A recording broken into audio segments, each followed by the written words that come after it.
It's 6:19 a.m. in the Caribbean Sea, 140 miles north of Venezuela. The USS Gerald R. Ford was cutting through calm waters when two dots appeared on the horizon, slicing toward her formation like knives in the sunlight. They weren't pleasure planes. They were fast, and they were closing. On the flight deck, sailors paused mid-Rhine as the sound of distant engines broke the morning calm. The air shimmered, heat bending the light, as two Venezuelan K-8 attack jets burst through the haze, barely 2,000 ft above the water. No warning, no radio call, just aggression. They banked hard across the carrier's bow. A buzz passed, meant to intimidate.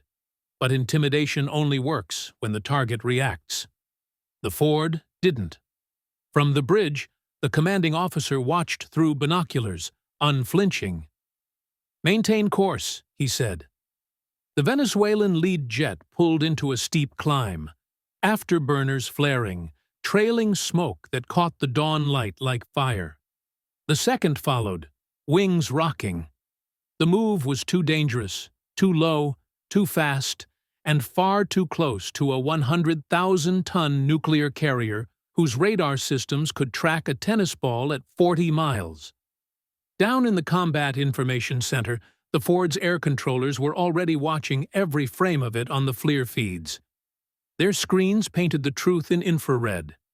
Empty hardpoints, no weapons. This wasn't an attack run. It was theater, the military version of a dare.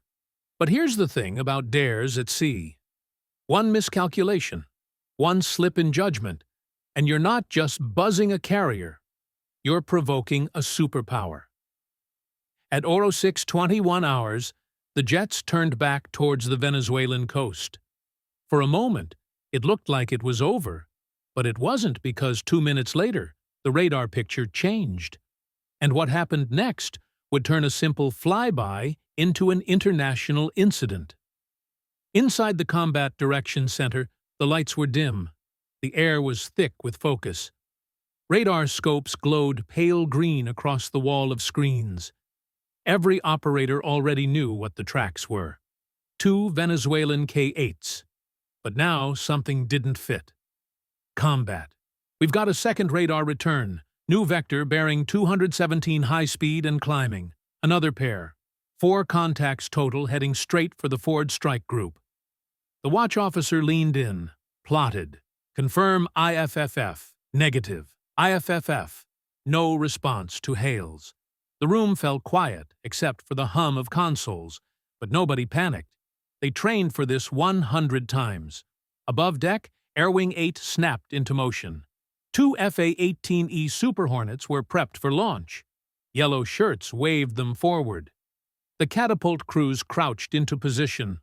Hornet 1 wing spreads, set, trim, takeoff. Thumbs up. The shooter dropped his hand, and a blur of metal and sound ripped off the bow. The forge tower tracked both Hornets as they climbed into the formation, banking left toward the incoming radar pings. Their task was simple: intercept, identify, and de-escalate if possible. Down below, the operations officer watched on the big screen. The range was E, closing fast, 60 meters 502. Bridge combat. Recommend we tighten escort screen. Bring destroyers Mason and Thomas Hudner forward. Approved. Maintain speed and heading. The Ford didn't flinch and didn't turn. To the untrained eye, it looked like a provocation. To the Navy, it was posture, the unspoken message of American carriers for decades. We don't move for noise.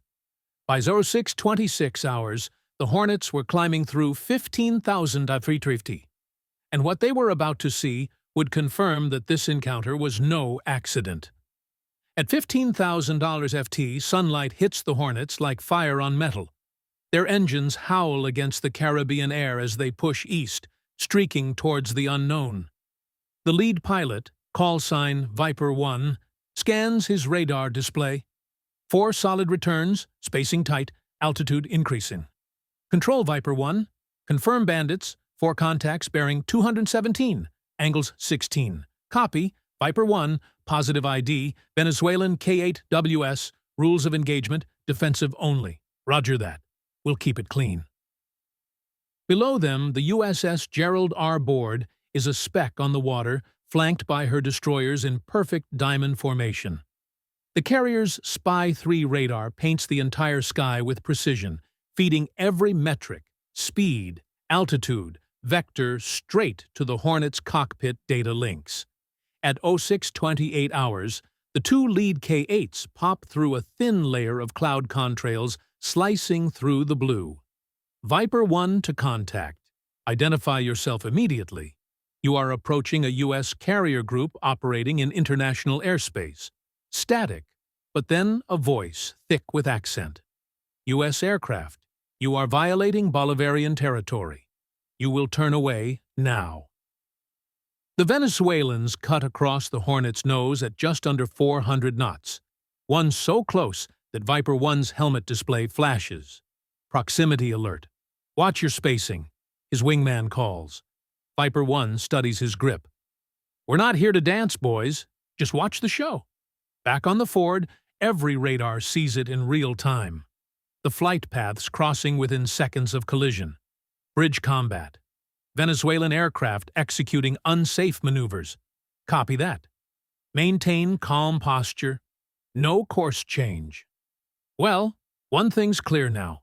This is not a mistake. It's bait.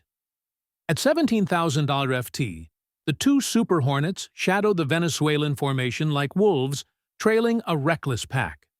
The sky is bright, but tense. Thin clouds gliding beneath them, the Caribbean stretching endless blue below. On Viper 1's FLIR screen, the Ka-8Ws drift closer to each other, tightening formation. No missiles, but open hardpoints glint under the sun. Visual intimidation, pure and simple. Control. They're crossing into our flight path again. Distance 800 meters. Copy. Maintain shadow posture. Record everything. The Forge E-2D Hawkeye, circling high above, feeds its radar picture directly into the Hornets' helmets. Every move, every deviation is catalogued. The carrier's crew below is silent, watching the data unfold like a live chess game. Then one Venezuelan jet banks sharply left, breaking formation. The maneuver is fast, aggressive, and dangerously low, straight across Viper 2's nose. The American pilot's tone stays cool. Ford control contact just executed a proximity pass. Range 200 Marisum, below the Ford's combat direction center, tracks every angle. Spy-3 radar sweep, plotting the jets in perfect digital clarity. On the big board, the distance drops to 6 millimeters from the carrier. Bridge combat recommend alerting CRAM to stand by. Affirmative, do not engage. The KW's bank again, closing in tighter. Almost too tight. The next pass will bring them within seconds of disaster. And this time, someone is going to make a huge mistake. 632 hours. Inside the USS Gerald R. Ford's Combat Information Center. Every console is glowing with precision calm. Operators track 4 red icons weaving through the sky above the blue outline of the strike group. The Ford's bridge stays silent. No yelling, no chaos, just controlled focus. Contacts now within 12 Velarthmi. A radar tech calls out. Speed holding high subsonic. Copy. The tactical action officer replies, CRAM to warm standby. So whiz manual mode. Above the deck, sailors glance skyward. They can't see the jets clearly, but they can feel the tension. Every vibration through the deck plates, every coded message over the ship's comms. The Ford holds steady 20 knots north-northwest. The destroyers Thomas Hudner and Mason tighten their screen, forming a steel wall ahead of the carrier. Electronic warfare suites are active, quietly jamming enemy sensors just enough to muddy any targeting radar. On the flight deck, the aircrew stays in motion. Refueling hoses snap, deck handlers wave hand signals, and the launch crews stay ready for a second scramble if needed. Nobody panics. This is routine, and that's what makes it unnerving. Inside the Combat Information Center, a calm voice breaks the silence. Bridge combat contacts now 8 miles still closing. The Ford's captain steps closer to the central console, his eyes locked on the radar screen. Maintain heading. Do not alter speed. It's not stubbornness, it's doctrine. A U.S. carrier doesn't yield under pressure. The captain's words carry through the bridge.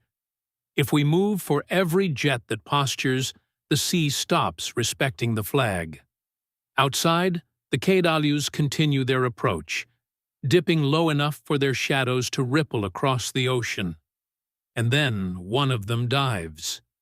The Venezuelan lead jet rolls inverted at barely 1,000 AW and dives straight towards the carrier group. The second follows close, cutting through the sky like a blade. From the Ford's bridge, it looks reckless. An intimidation run gone way too far.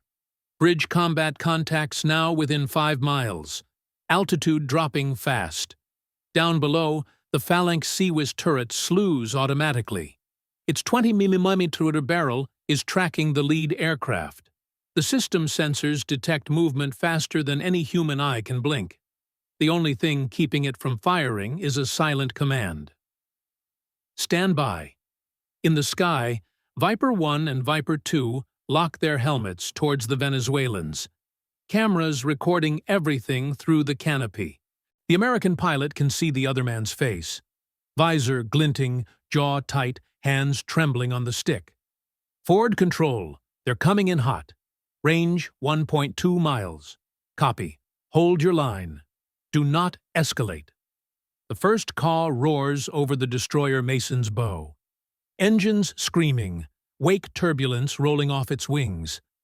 The shock wave hits the sea like thunder, rocking the ship. Then, with zero clearance, it passes over Viper 2. Less than 600 feet between them. Ford Tower, we've got unsafe maneuvering, Viper 2 shouts. That's a near miss. Maintain discipline, the response comes back, calm and precise. The Hornets do not react. No radar locks, no counter moves. They simply slide behind the Venezuelans, shadowing them like ghosts. On board the Ford, the Cram spins quietly, its sensors locked but silent. The entire strike group holds its breath. For 10 seconds, both sides hang in that impossible balance. One false move away from catastrophe. Then, almost anticlimactically, the K-8Ws pull up and bank away, engines fading toward the southern horizon. The sea goes quiet again, but nobody relaxes just yet. At 06:37 hours, the radar picture begins to change. The Venezuelan jets, once charging head-on, now peel away from the formation. One turns east toward the mainland. The other lingers just a little too long, circling wide like it wants one last look. Bridge combat. Contact 1 retreating. Contact 2 maintains altitude 9,000 FT copy. Maintain tracking, hold posture. The Forge Combat Information Center doesn't blink. Every camera, radar, and FLIR feed stays locked on that departing target. And even as they fade, the systems record everything. Their heat signatures, their flight profiles, radio emissions. Nothing is wasted. Up in the sky, the Hornets keep their distance. Viper 1 to control hostiles turning south. Speed decreasing. No visual weapons. Copy. Viper 1. Continue. Shadow. Do not pursue past 50 meters. From his cockpit, Viper 1 watches the smaller jets disappear into the hazy blue horizon. For a moment, it's almost peaceful, just a hum of engines and the endless Caribbean below. Then he catches something on his radar scope. A faint spike in emissions. One Venezuelan jet just pinged the carrier group with a targeting radar. Brief, but deliberate. Forward, be advised, we were painted. Copy that, log the pulse. No response required. The Ford doesn't react. No evasive turn, no flares, just data collection and discipline. Minutes later, the Venezuelans vanish from radar entirely. The Ford maintains course speed 20 knots, heading north-northwest. But the story isn't over, because just an hour later, Venezuelan state television airs grainy footage of the same jets claiming they forced the American carrier to retreat. The world sees propaganda. The Navy sees a different truth. The Ford never turned an inch. And somewhere in that calm, disciplined silence lies the real power of a carrier strike group. By midday, the incident was already echoing across international news. Venezuelan officials hailed it as a sovereign air patrol, while Washington called it unsafe and unprofessional. The truth sat somewhere in between, in that thin line between deterrence and provocation. Inside the Pentagon's morning brief, analysts replayed the FLIR footage frame by frame. Every maneuver, every radio call, every second of that 600 FT pass was logged. What they saw wasn't a calculated attack. It was a show of force gone wrong. A political message written in afterburners and altitude warnings. For naval strategists, this wasn't new. These kind of encounters, gray zone tactics, are designed to test reactions, to measure just how close you can fly before a superpower blinks. And the Ford didn't blink. The carrier's restraint sent a different kind of message. Not one of fear, but of control. Anyone can pull the trigger. Discipline is harder. That's what keeps small provocations from turning into global incidents. The Ford represents the cutting edge of naval power. Electromagnetic catapults, stealthy radar profiles, and a command network that can link every sensor across the fleet. Yet, her most important weapon isn't technology. It's judgment. Out here, things can go from calm to chaos in mere seconds. One wrong move, one proud pilot, and the world's most advanced warship suddenly finds itself one heartbeat away from international crisis. The Venezuelan jets wanted to send a message. The USS Gerald R. Ford answered with silence. The kind of silence only a real power can afford. Because the truth is, power at sea isn't just about missiles or fighter jets. It's about judgment, timing, and discipline. And the Ford showed all three. So, here's the question for you, my friends. If you were in that cockpit watching two foreign jets diving toward your carrier at full speed, what would you do? Would you hold your line and trust the rules of engagement? Or would you take the first shot just to be safe? Drop your answer in the comments below. I want to see how you'd handle that call. And if you made it this far, thanks for watching. Hit like if you learned something new. Subscribe if you want to see more. And share this video with someone who thinks aircraft carriers are just big boats. And hey, if you want to go a step further and support the channel directly, join the fleet. You'll get loyalty badges, priority replies, and you'll help us bring more true maritime stories to the surface. Just click Join over on our channel page and get on board with us. Because when it comes to keeping calm in rough waters, the Gerald R. Ford just proved one thing. You don't need to shout when you're the loudest thing on the ocean.